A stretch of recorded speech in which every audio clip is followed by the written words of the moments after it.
Hello, well, we're in the presence of Soup Ken, the truck. Here we go.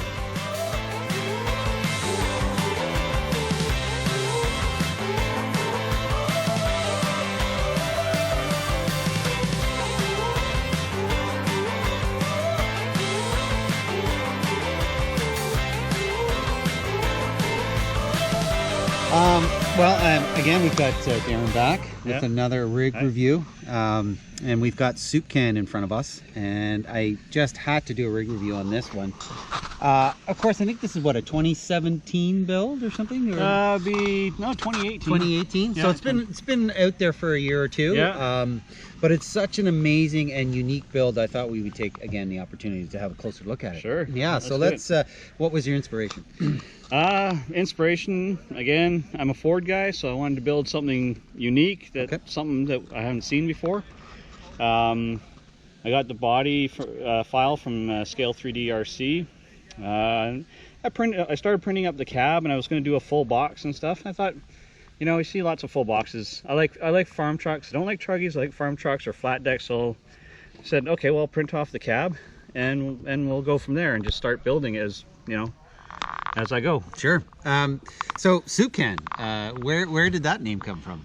Well, it kind of has two avenues. Okay, well, first of all, the first avenue was being a farm truck. I wanted to think, okay, well, what is this guy going to do to his truck to make it a farm truck? And he wants fender wells. He's out in the back of his farm. He finds a big barrel, takes a torch to it, cuts off the torch, and he makes himself some nice barrel fender wells. Well, I was looking for something, and I'm looking, and then all of a sudden I look through the recycle bin, and there's a nice big soup can. Soup Can. So I cut them up, and hence the name Soup Can. Right. I think you were telling me earlier, like, people are like looking at it and they're like, oh, a soup can, and then they actually realize that the fenders are soup cans, and then they're like, oh, I get it now. Why do you call it, like, you know, they look at it, they say, why do you call it soup can? It's like, just take a look around the truck, and they're like, and then all of a sudden the light goes off, and it's like, that's unique. That's cool. Let's talk about some of the unique features. So one of them I picked up on was there's a light here that was kind of flickering as it's going on. And so how does that work? Okay. Well, here, I can pop a battery in it quickly for you. Just lift that up. Yep. Let's have a look. Oh yes. Tilt pad. So I plug in my battery here into the tray. Well, you can really have a good look at the soup cans too. Yeah. Yeah. Nice. Yeah. Custom printed myself some mounts and stuff. But anyways, my tire blowed out. Yeah, so the lights here, one of them here doesn't work, but yes, it does work. And I was trying to figure out, okay, old Fords, old trucks, farm trucks, they gotta have bad wiring. Sure. So how do I make it intermittent, but reliably intermittent? So what I did is I took a ring magnet. Let's flip this over. I took a ring magnet and put it right above the rod end for the shock. And I took a reed switch and heat shrunk it to the shock body. So every time the ring magnet comes up, it closes the reed switch and activates the light. So as I'm bumping down the trail, I get this light flickering on and off and on and off.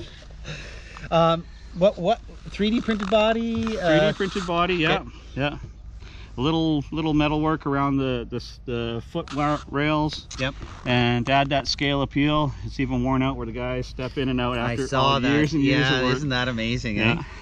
Of course, I believe it has an engine bay. It does have an engine bay, and this is Mr. Comedy's 1/8 scale 302 motor that he uses for the Bronco, for MFAB's Bronco. But I figured because it's such a big engine in that, I made it look like a 460. So made it think like, you know, good old farm truck with a 460 big block. You betcha. The other features in the engine bay, of course, 3D servo cover and rad, which I designed myself. The batteries are where I store all my electronics. Yeah, you have a knack of hiding, or sometimes in plain sight, but you put a cover or something over them to make them look like something else, right? I do like having my electronics. I don't like hiding my electronics, like tucking them underneath the dash. Sure. I like to utilize functions of the body, or whatever, to hide the electronics. So one has my FXR ESC, and the other one has my receiver.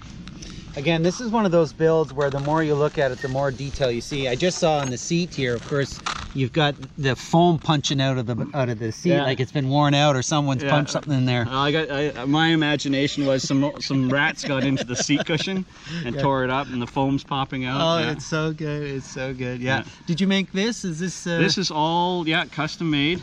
I used basswood for the flat boards.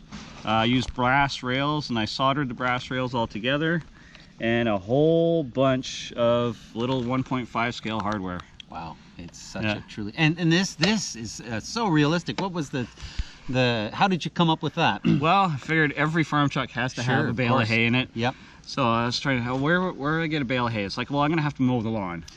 And it's like, well, I was gonna think that's gonna take a while to dry. So I was out in the park with my son to play ball. Okay. And they had just cut the grass, and there's piles and piles of dry grass. So yeah, glued it around a block of foam, tied it up, and there you go, a bale of hay. You never know what you can find out there and make a scale accessory. Use what you have. Yeah, it's such a beautiful build. And so how does it drive?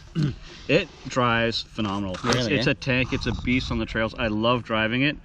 And I always thought that dualies would be wide, cumbersome, and get hooked up on everything. Right. And you know, I took the